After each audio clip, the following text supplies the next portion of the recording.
Okay, class, let's do a real quick review here of Ethics Unit 5, Should Arguments and Informal Fallacies.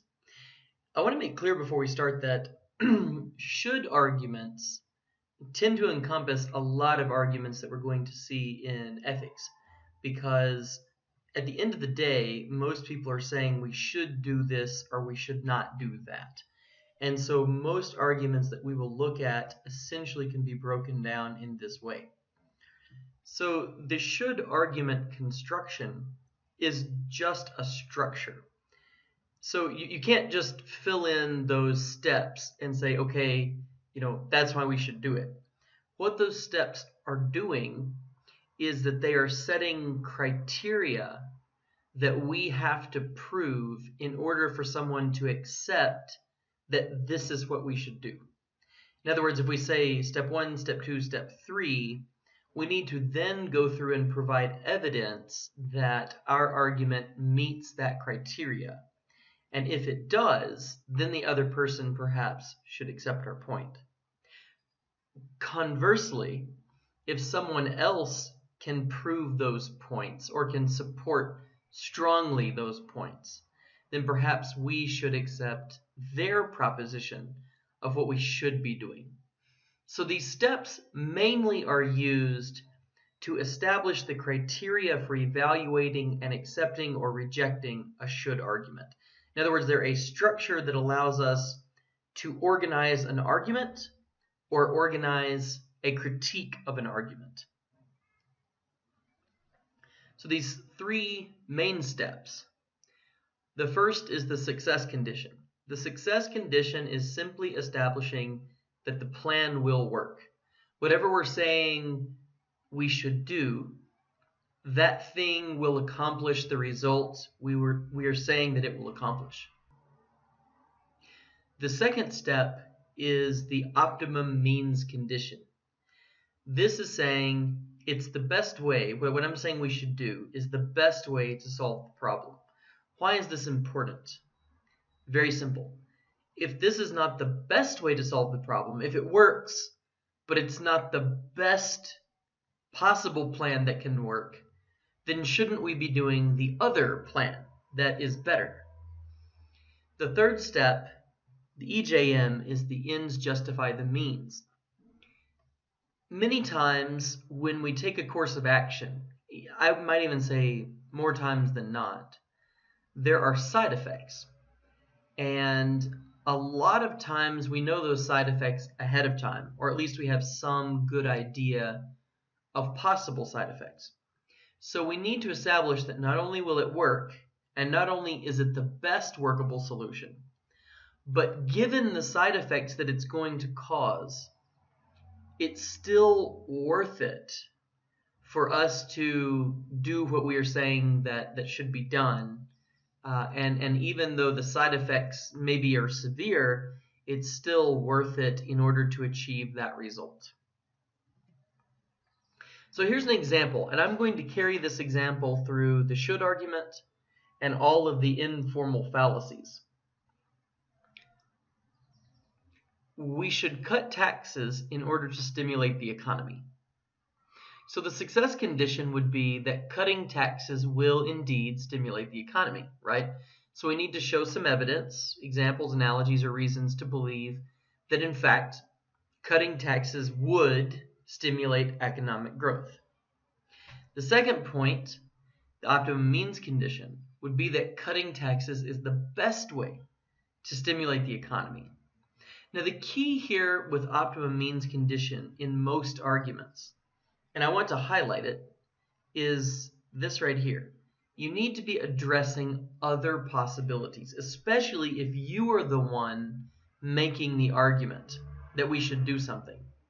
So you need to say, cutting taxes is the best way to stimulate the economy. What are some other ways? Funding education, increasing exports, investing in technology.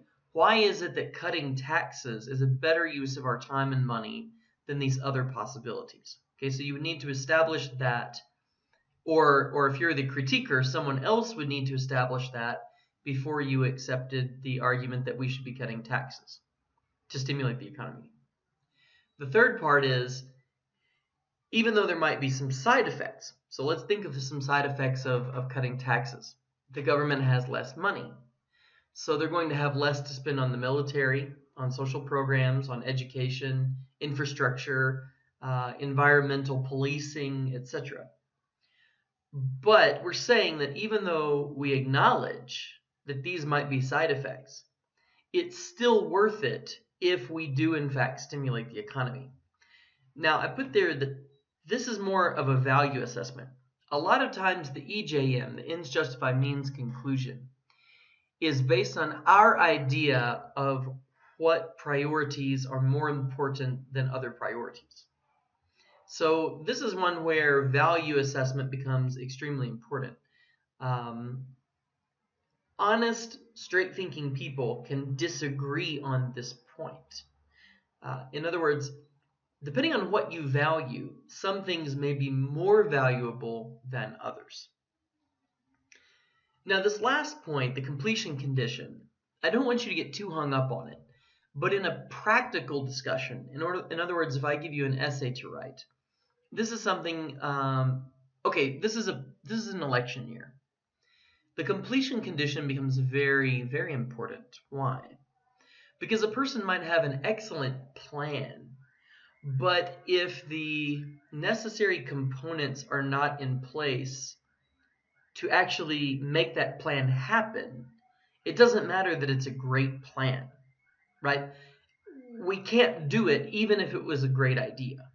So in this case, what we would be asking is, if this is a political idea that we need to cut taxes to stimulate the economy, we need to ask ourselves, will Congress actually be able to cut taxes in order to help the economy?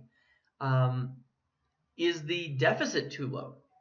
Is the deficit too high, right? If the deficit is too high, it may not be possible for us to simply cut taxes. Yes, it might stimulate the economy, but then we can't pay back our debts. And so then the economic growth we get might just go to servicing our new debts. So it might not be correct to do, even though it might in fact work on the front end, right? It might stimulate the economy, but then that newly stimulated economy might simply be paying off debts. Now, informal fallacies, there's actually hundreds of informal fallacies. So I don't want you to get in your head that, this 12 or 13 fallacies are the only ways to make a bad argument. So I don't just want you to sort of memorize these fallacies, although I think that they're some of the key ones. The biggest thing you need to know is that fallacies tend to do one of two things. They either get off of the topic somehow, or, in other words, like if you look at the should arguments, right, the conditions for the should argument, somehow they get out of answering those. They get outside the scope of those questions.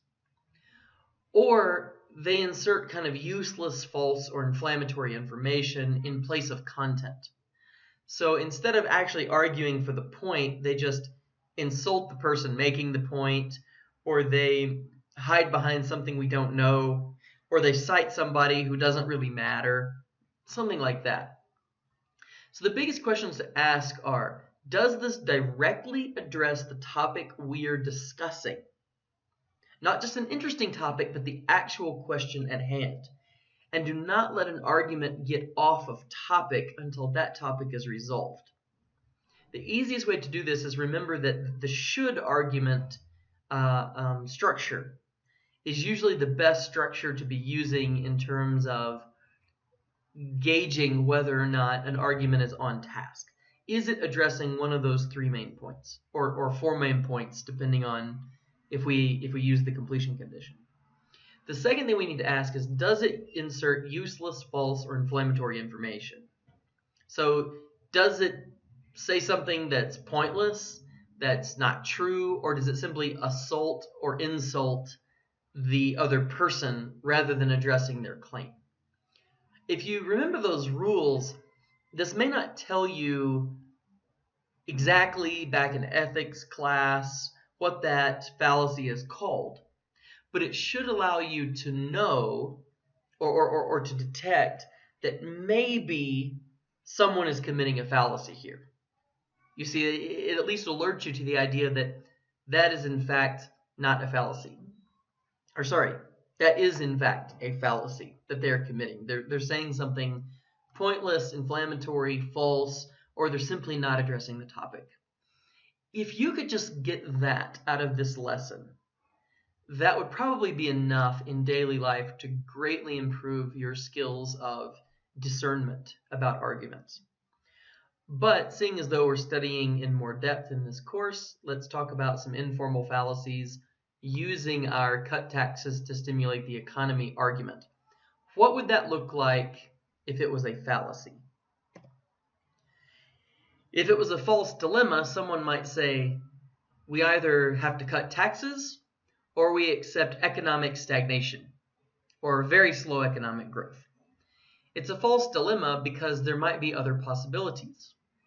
For example, we might cut taxes or accept the same economic growth we have now. Let's see, we might cut taxes, or it might be the case that not cutting taxes actually increases the economy more in some way. So we shouldn't limit ourselves to it's either this or that when there are other possibilities on the market. So a false dilemma tries to make you artificially limit yourself to a couple of possibilities, to 2 or 3 possibilities, when there might be a number of great possibilities. Actually, here's a really great dilemma. Are you going to vote Republican or Democrat in this election? Well, you could vote Green Party. You could vote Constitution Party. You could vote Libertarian Party. It's actually not true that you can only vote for one of 2 parties, right? So that's a false dilemma.